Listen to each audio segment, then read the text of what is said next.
Praise the lord. సామెతల గ్రంథము 3వ అధ్యాయము 1 నుండి 35 వచనములు.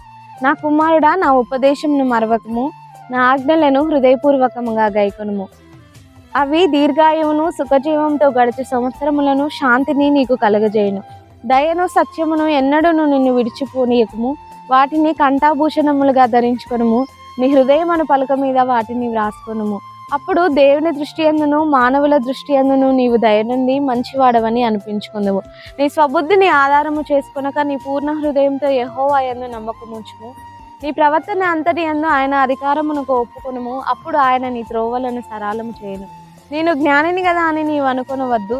యెహోవా యందు భయభక్తులు కలిగి చెడుతనము విడిచిపెట్టుము. అప్పుడు నీ దేహమునకు ఆరోగ్యమును, నీ ఎముకలకు సత్తువయు కలుగును. నీ రాబడి అంతటిలో ప్రథమ ఫలమును, నీ ఆస్తిలో భాగమునిచ్చి యెహోవాను గణపరచుము.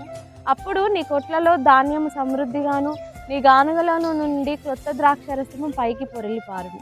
నా కుమారుడా, యెహోవా శిక్షను తృణీకరింపవద్దు, ఆయన గద్దింపునకు విసుకవద్దు. తండ్రి తనకిష్టుడైన కుమారుని గద్దించు రీతిగా యెహోవా తాను ప్రేమించు వారిని గద్దించును.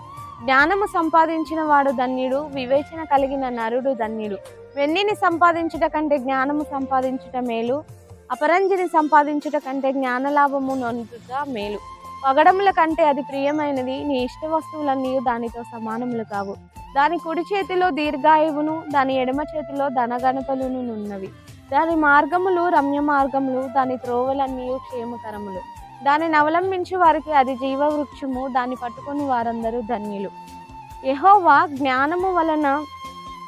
జ్ఞానము వలన యెహోవా భూమిని స్థాపించెను, వివేచన వలన ఆయన ఆకాశ విశాలమును స్థిరపరచెను. ఆయన తెలివి వలన అగాధ జలములు ప్రవహించుచున్నవి, మేఘముల నుండి మంచు బిందువులు కురియుచున్నవి. నా కుమారుడా, లెస్సైన జ్ఞానమును వివేచనను భద్రము చేసుకొనుము. వాటిని నీ కన్నుల ఎదుట నుండి తొలగిపోనీయకుము.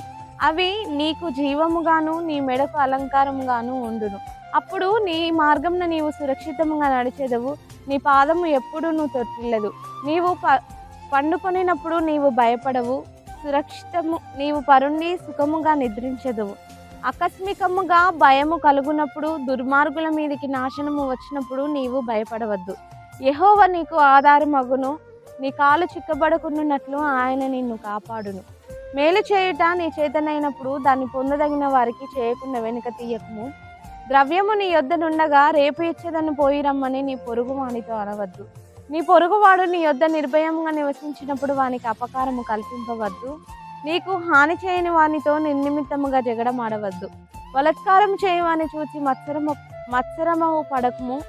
వాడు చేయు క్రియలను ఏమాత్రమును చేయకూరవద్దు. కుటిల వర్తనుడు యెహోవాకు అసహ్యుడు, యథార్థవంతులకు ఆయన తోడుగా నుండును. భక్తిహీనుల ఇంటి మీదికి యెహోవా శాపము వచ్చును, నీతిమంతుల నివాస స్థలమును ఆయన ఆశీర్వదించును.